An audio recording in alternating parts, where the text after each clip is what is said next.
All right, guys, welcome back to Brad's house. I know it's been a long time. I don't even know how long it's been. It's been so long that the camera person is my friend's daughter from kindergarten. That's right, we got a new camera guy. It's none of those old Hoonigan people, none of the other people we've got. It's a new guy. Jordan's, can you pronounce your last name? Because I fuck it up all the time. Psyche. His dad is probably one of the best builders I've ever seen. Street racer, well, track racer now. Badass guy. Sucky put a picture of his car in for him so we know who he is. Anyways, we're here and we're at my house. I want to give you guys, as the, what is that called? Clicker bait says, Hoonigan, retired, and broke. All of which is true. I want to completely put that all on the line. I was with Hoonigan. I'm retired, and I'm definitely broke. I mean, look at all the shit here. How could you not have all this stuff and be broke? Or not broke. I mean, I'm broke. Let's start with Hoonigan, you guys. This is the car you guys all recognize me for. Great build. Absolutely, probably the most amount of money that I've ever put into one car. Well, actually, that's a lie, because the car behind you's got more money into it. Yeah, well, that one we'll talk about later. But the second most amount of money I've ever put into any type of car is this car here. This car wasn't even built for Hoonigan.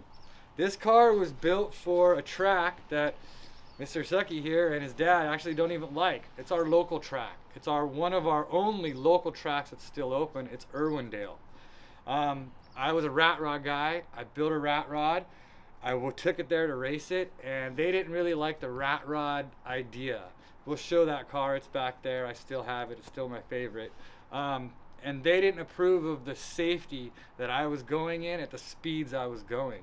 As you guys all know, or maybe you don't know, 10 seconds on a quarter mile, or I think it's 750, is that right, in an eighth mile, all of your rules change. You have all of a sudden have to have a cage, a certain seat belt.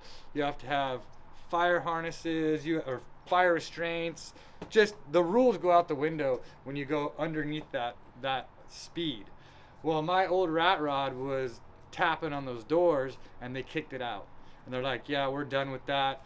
You can't have that rat rod here." So that's where this rat rod came from. I built this rat rod, and I think I finished it in 16. And you can see me in Hoonigans. I want to say I know it's DT59.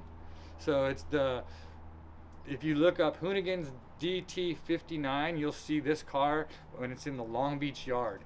I went there after Lunch Money. Lunch Money is our other local here rat rod owner, builder, driver. He's actually a handicapped guy in a wheelchair. He had a nitrous LS motor, and he went there. He kind of told me, "Hey, Brad, you should go down there and do burnouts and check out Hoonigans." I didn't know anybody. I didn't know Hurt. I didn't know Brian. I didn't know Vin. I didn't know anybody there. I literally just knew that Lunch Money got to go there and do burnouts. I was like, sweet.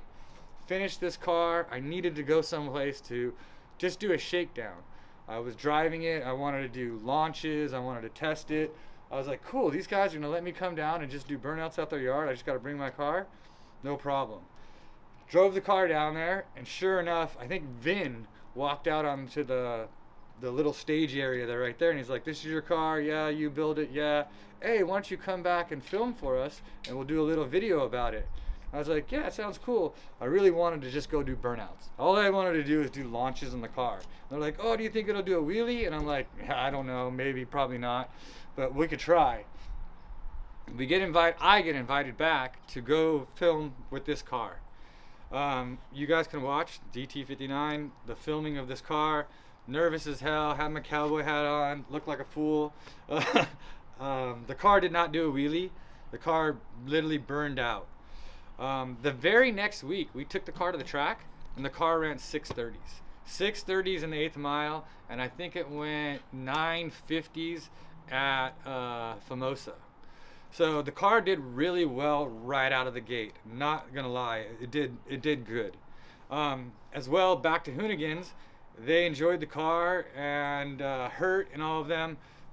were really good people. We always went to lunch and I would hang out, and on Thursdays they would do filming, so it's literally 2 miles down the street. I'd just go down there, we'd watch people destroy their cars. Man, let me tell you all the guests that we saw. All the guests you've seen between like episode 50-ish on up, you guys put your heart and soul into those cars and to thrashing in that yard. Even the people that didn't go, there was people, here again, Hoonigans, that came with their cars, young kids like you, RX-7, if you're the guy, beautiful build, totals the car on the first, like, never got on video. It's never been shown, it's just down on the showroom floor, but hey dude, good try, excellent build, sorry about your car. Lots and lots of weeks of just hanging out, watching those films. I probably hung out there for 3 or 4 months before Brian, the original mechanic. So go back to original Hoonigans. Brian is the first mechanic that was there. Mechanic, garage manager, whatever. Guy that did work inside. Because you have Hoonigan, the guys that are the inside, which is Brian Scotto, Vin, Hurt, John Chase, Kakawa, those are the originals. Oh, and Ron Carr. Zach actually came a little bit later. Those guys were the inside. They were always dealing with Jim Con and Ken Block and the Jim Con stuff. And then like outside was like the mayhem, like the that we were doing that you guys see on YouTube. And to explain a little bit backstory on that YouTube stuff, Ken Block bought a production company, Hoonigans. Production company meaning a company that he could control in order to film Jim Cons. You know, he wanted to be able to run the Jim Con films that you've seen 1 through 10 through his production company, rather than hiring like Warner Brothers or some huge company. Ken Block made his own company, Hoonigans, a production company to produce Jim Con films. With that production company, he was able to allow us to do the daily transmissions, the garage, that science one where we built cars and we them all up. Excuse me, language. We messed them all up. Those were really fun. Those were all funded by Ken Block and, you know, the Jim Con experience. Back then, like, we really didn't even have sponsors or like paid advertisers. I'm sure there was people paying, but it wasn't like those YouTube things were making the money that we were spending to do what we were doing. Ken Block literally paved and paid for all of that shit. And thank you, Ken. Rest in peace. Absolutely great person. Now let's talk about Ken. I have had no relationship with him. I met him 4 times, maybe 5 times. I talked to him more of those 4 or 5 times like a regular person. He's a great person. He was a regular person.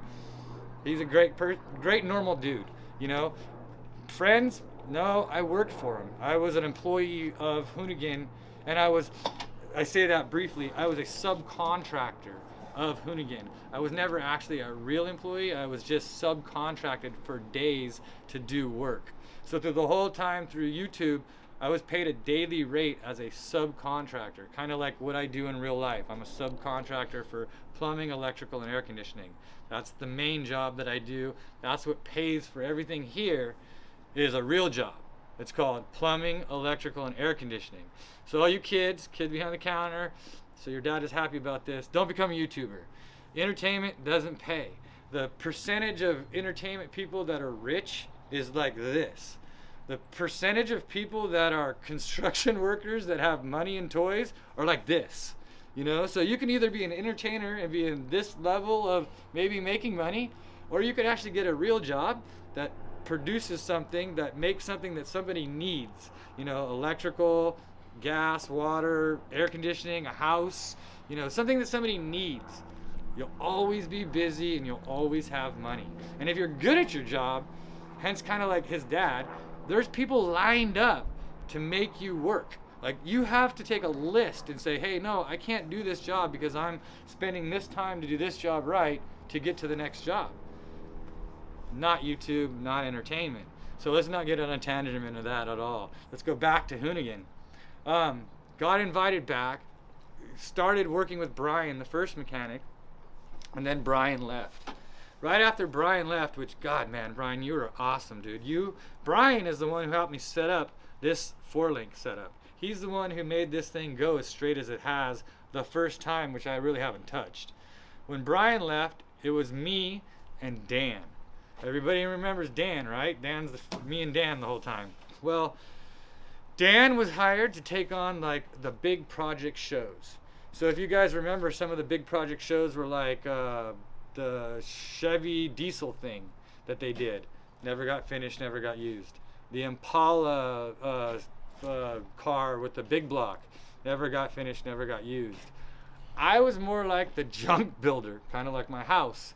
All we did is we built like the golf cart with the snowmobile motor, the little crazy carts with the little 2 motors, the cut-off Volvo that did circles, stupid shit like that. That was basically my job, and it was fun. I'm gonna have to tell you, the fun part of Hoonigan was watching the guests come and destroy their cars and building that garbage that Hurt destroyed in like 3.5 minutes of mechanical sympathy. Love you, Hurt. Those were the fun times of Hoonigans. So, moving forward, you guys, we went to the first SEMA show. The first SEMA show was 2018. We had this car in it. This car performed 5 days of doing burnouts and all that great shit. So much fun. SEMA was excellent. The motor didn't like it. Tranny was hurt. I ended up bending a front spindle and breaking a few other things, but for the most part, SEMA was incredible. It was like the stepping stone of Hoonigan. It was my kind of real taste of like being in front of a lot of people. I'll tell you that too. Before then, we only had done camera stuff, and so being in front of a live audience was a total different experience than being in front of a camera. So let's not bore you with too much of the SEMA and that. Let's keep you going with the Hoonigan lifestyle. We did LS Fest West, we did SEMA, and then we came back and we started filming at Irwindale. Everybody can remember that we all moved to Irwindale. Now, that's when I'll have to say that I had to take a break and move away from Hoonigan. I myself was having personal troubles here at home. It was just all sorts of things were going on. And to be honest with you, financially, I couldn't stay with Hoonigan. Hoonigans was a great place. They did their thing. But they couldn't support my family in the way that I was normally at. So I had to walk away from Hoonigan. Now, I don't want to leave you guys hanging, but we're going to stop right here because I probably bored you enough. And we're going to leave part 2 to why I left Hoonigan and where we were going.